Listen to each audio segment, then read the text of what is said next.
You know, it's a good thing I've got like 2 more months to build these. What? 2 weeks? Oh,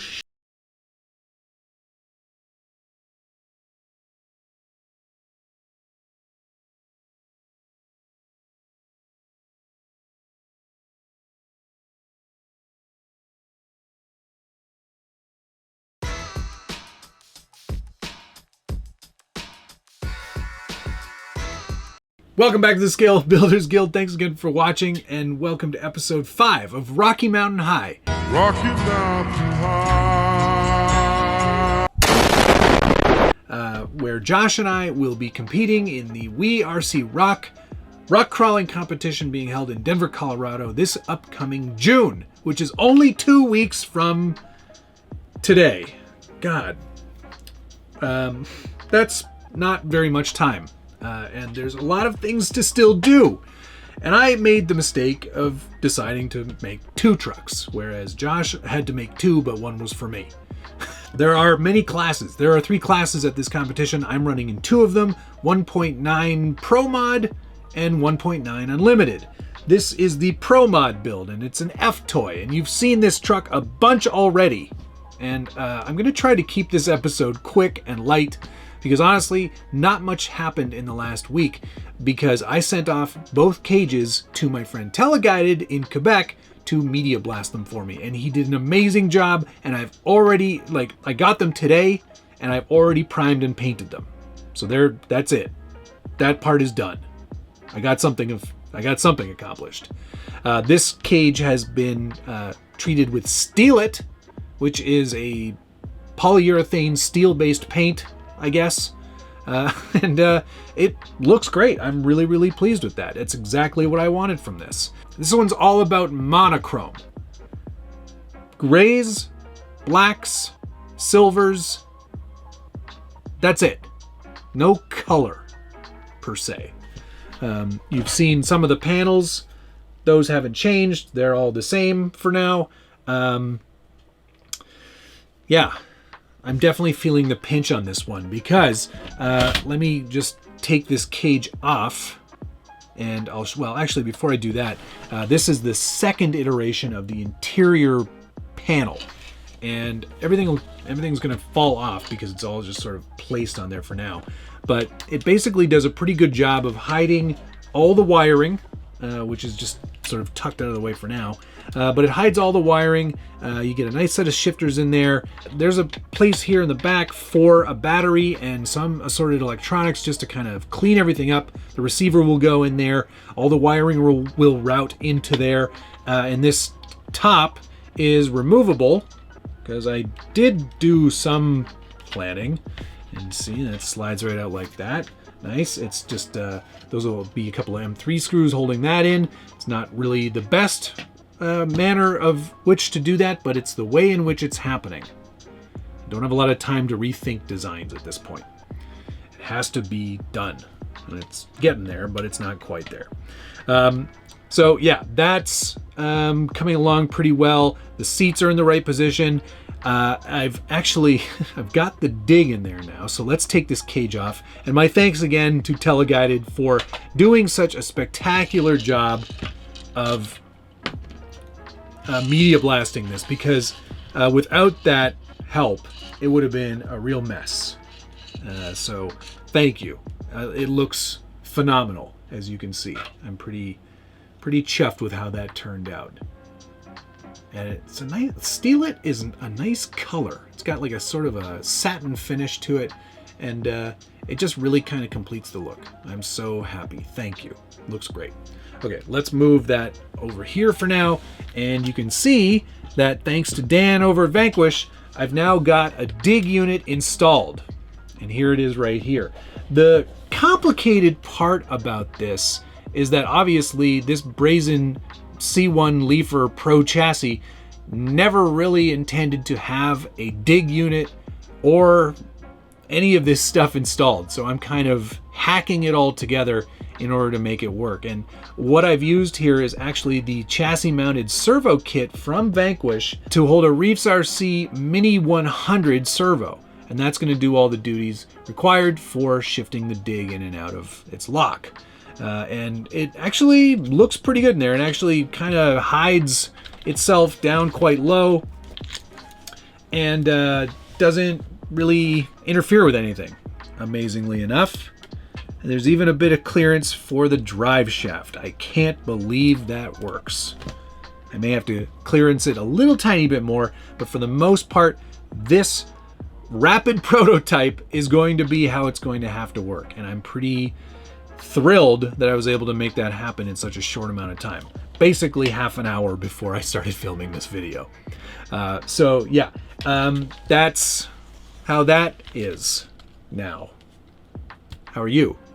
A few things left to do on this. I've got to etch the other I've got to etch the other two panels, get them in the bending brake, and then install them. I have to redesign a portion of the interior to allow for the swing required for the dig unit. It's not a ton of motion, but it's enough that it'll get some rubbing if I don't redesign that. So I'm going to design a little bit of a hump in the back of that interior panel. Just the floorboard needs a quick mod.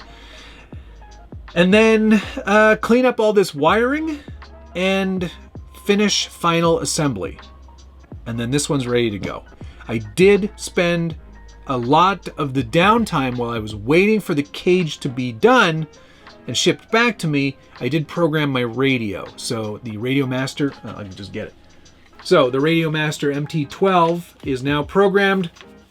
The dig for this F-toy is on this rocker switch on the bottom here. Just one on, one off, one on, one off, easy peasy. Yeah, that's pretty much it. But I will say, if you're looking for any help in programming the MT12, it is a very complicated radio, and every time it's been like more than a week since I've done something with it, I have to go back and read through the instructions again. Armin RC, and I will link down below to his page. He does a great job of explaining how to program for a lot of scenarios for rock crawling. So yeah, an excellent channel. I definitely recommend you check that one out. Okay, that's enough of the F-toy. Let's get on to the more pressing project of the Jimmy's buggy. Oh, I almost forgot one final thing on the F-toy. I have built my axles. These are the F10Ts. I still don't have the leaf mounts. I'm a little concerned that those aren't going to arrive, so I guess I'll have to put it out there. If you've got a set of JEC Racing F10T leaf spring mounts, I don't care if they're aluminum, brass, bubblegum, whatever, I'll take them, and I'll pay for shipping. So if you've got a set of those, let me know in the comments down below, because you know I would definitely love to read through that feedback, and I try to answer as many of those as I can. And if you are close by and you have those mounts, I will definitely respond. And of course, if you're enjoying this video and you like seeing grown men stress about toys, hit the like button, subscribe if you haven't already, and ring that notification bell anytime you want to see me stress out further. Okay, what's going on with Jimmy? Jimmy! So, Jimmy's in pieces, but here's the cage all done and painted now. This is a Toyota Land Cruiser color, metallic gray, and it's a spot-on match to the wheel combo that I built up. So we've got the gunmetal or dark gray scarns with the copper tanks, yes, and you can see that with the panels and everything, what a beautiful combination this will be. I'm so chuffed. It really does look really great. And speaking of panels, Frank, RC Fabricator, he's in California. He's shipping me a set of is much more professionally made panels. They've actually got bends in them and they look really fancy, and I will etch all of those. Okay, also, in addition to the cage being all done, I now have the final send cut send order in. These were aluminum parts, but I primed with etching primer and then painted them in the same color. So those will get cut off of their trees and then touched up and then installed as well. These are to kind of hide more elements inside the cage over here. There's going to be some screen that's going to go in there. And if I have my druthers, does anyone know what a druther is?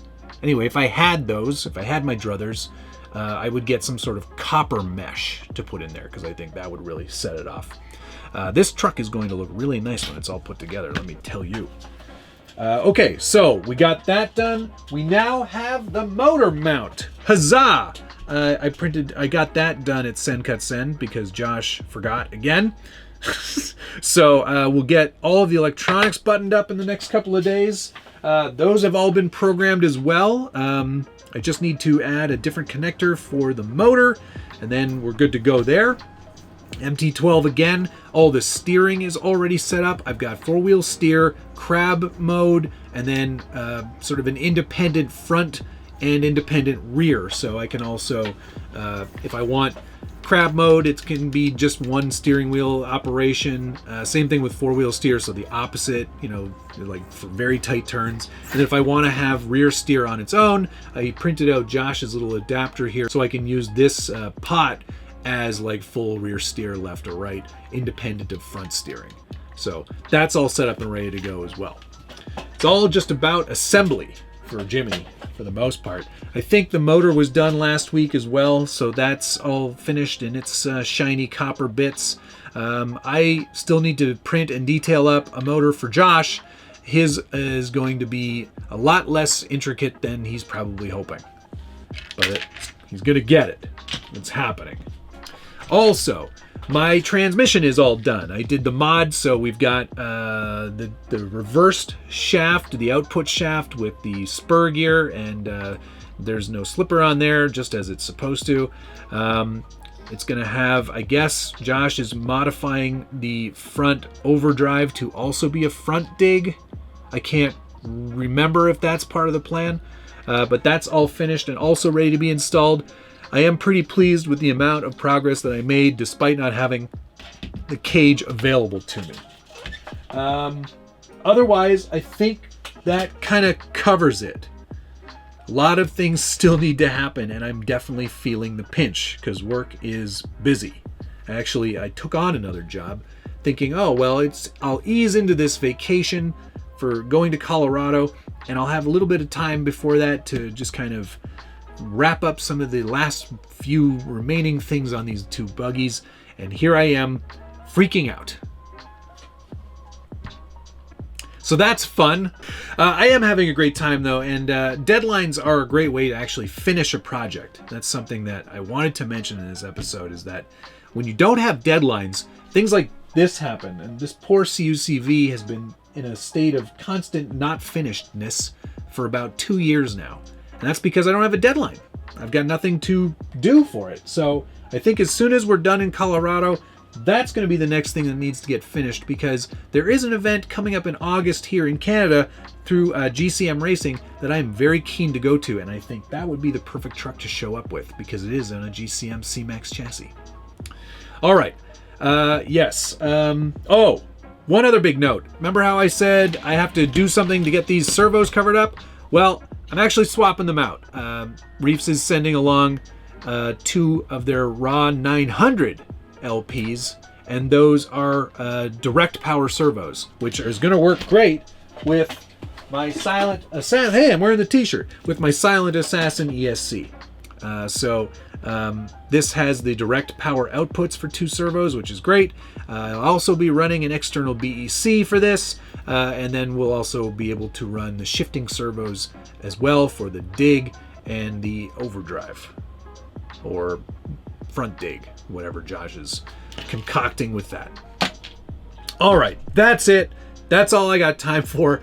I'm going to go now edit this video, and then I'm going to spend the rest of the evening reassembling Jimmy, because Jimmy needs to get finished. Jimmy's into a lane. Jimmy's down! Only some of you will get those references. Thanks so much for watching. We'll see you again in a haste of a next week's episode. I don't even know if there's going to be a next week's episode. Well, no, I guess next week there'll still be an episode because it'll only be the 30th right. Okay. Thanks so much for watching. See you again next week.